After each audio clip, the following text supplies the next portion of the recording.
watching this video. Today I'm going to share a continuation of the study on Beatitudes I started several weeks ago. I'm sorry it's been so long. It's just lots been happening and, all the things. But if you have not watched part 1 yet, I would encourage you to go back and watch it. I'll link in the description. That might be helpful before we dive into the second part, because the study on the Beatitudes, they all go together and they fit together and they build upon each other. So if you haven't watched the last video, I would encourage you to go check it out. And there are 8 Beatitudes, and in the last video we covered 1 through 4. So today we will talk about 5 through 8. The Beatitudes are found in Matthew 5, starting at the beginning of the book.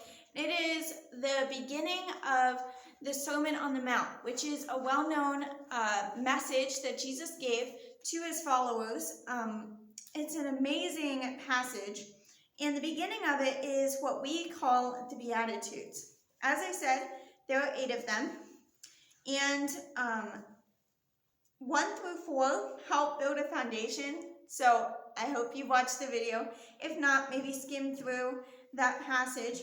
And we are going to be starting with number 5. And I mentioned this in the last video, but I have been going through a study by the Daily Grace Company, the Sermon on the Mount, a study on God's upside-down kingdom. It has been a great study. Obviously, it's on the whole Sermon on the Mount, but the beginning of it was about the Beatitudes. So I would definitely recommend checking that resource out. I'll try and link it in the description for you. It's been very helpful. So the 5th Beatitude starts in verse 7. It says, "Blessed are the merciful, for they shall obtain mercy." And after we read this, it kind of seems like God's mercy is conditional on us showing other people mercy. Actually, it's kind of the other way around. It's saying because God has shown us mercy, we need to show mercy to others. And I think once we know the first 2 Beatitudes, which are being poor in spirit and mourning our sin, then we realize the need to show others mercy, because we realize our sinfulness and we don't deserve anything. And so we realize that we are sinners too. And when other people sin against us, we can show them mercy in the same way that God has shown us mercy. So that one really does tie in with some of the other 2. The next Beatitude, number 6, is my favorite, I think. Definitely one I need to work on, but I think it's really neat. It's found in verse 8. It says, "Blessed are the pure in heart, for they shall see God."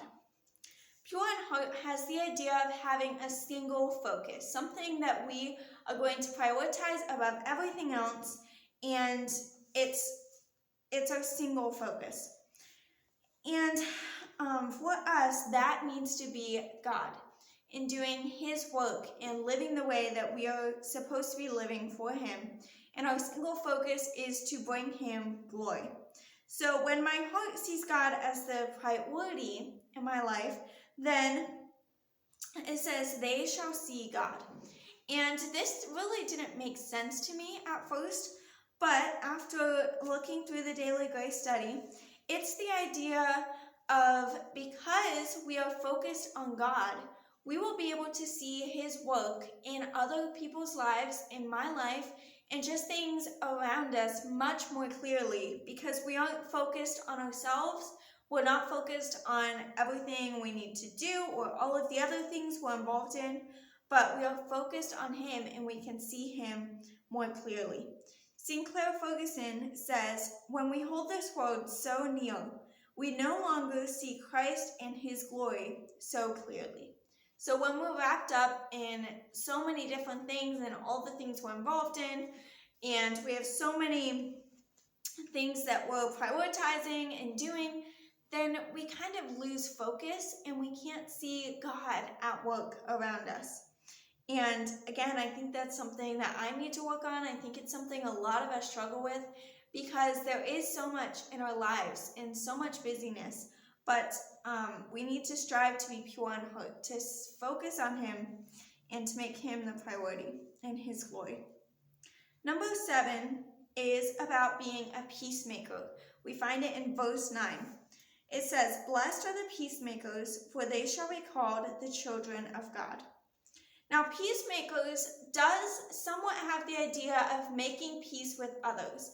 And kind of what we think of is being a people pleaser. It's like making sure everybody's happy, kind of finding a common ground. But I think peacemaker is a lot deeper than that. It's actually trying to give people peace. And obviously that only comes through Christ. So being a peacemaker is someone who wants others to be at peace, and we give them the gospel. Sharing the gospel with others is what a peacemaker does. And they desire for God to be glorified. So that kind of goes with being pure in heart. When God is our focus, we want to share him and the gospel with others and what he has done in our lives and how they can have peace as well. And that one's really neat. It's not exactly what I thought it was until I was able to study that. The last beatitude is a few verses. It starts in verse 10. That says, "Blessed are they which are persecuted for righteousness' sake, for theirs is the kingdom of heaven." Then 11 and 12, it gets a little more personal, almost as if he's talking now just to a specific group, like maybe his disciples. It says, "Blessed are ye when men shall revile you and persecute you, and shall say all manner of evil against you falsely for my sake. Rejoice and be exceeding glad, for great is your reward in heaven. For so persecuted they the prophets which were before you."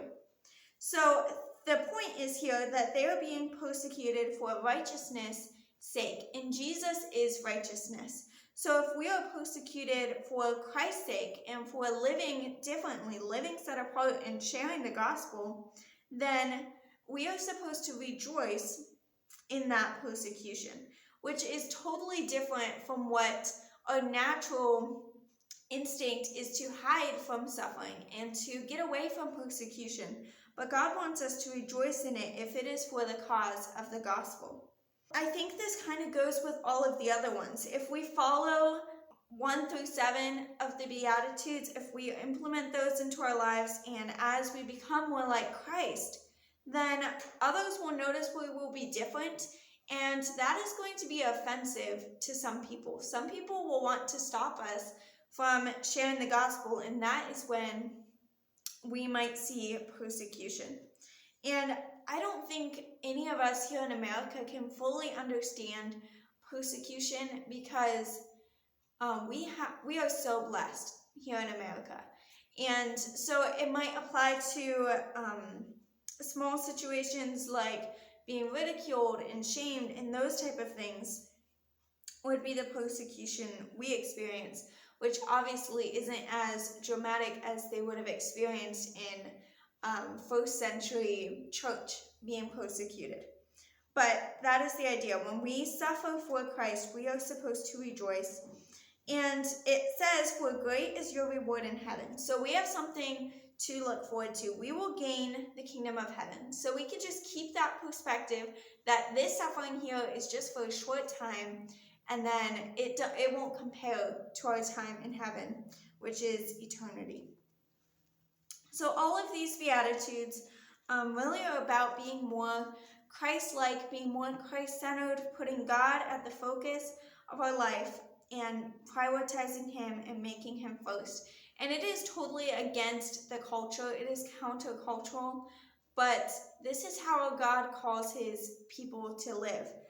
He calls us to be holy as he is holy, which is being set apart and being different from everybody else. That is how we are known.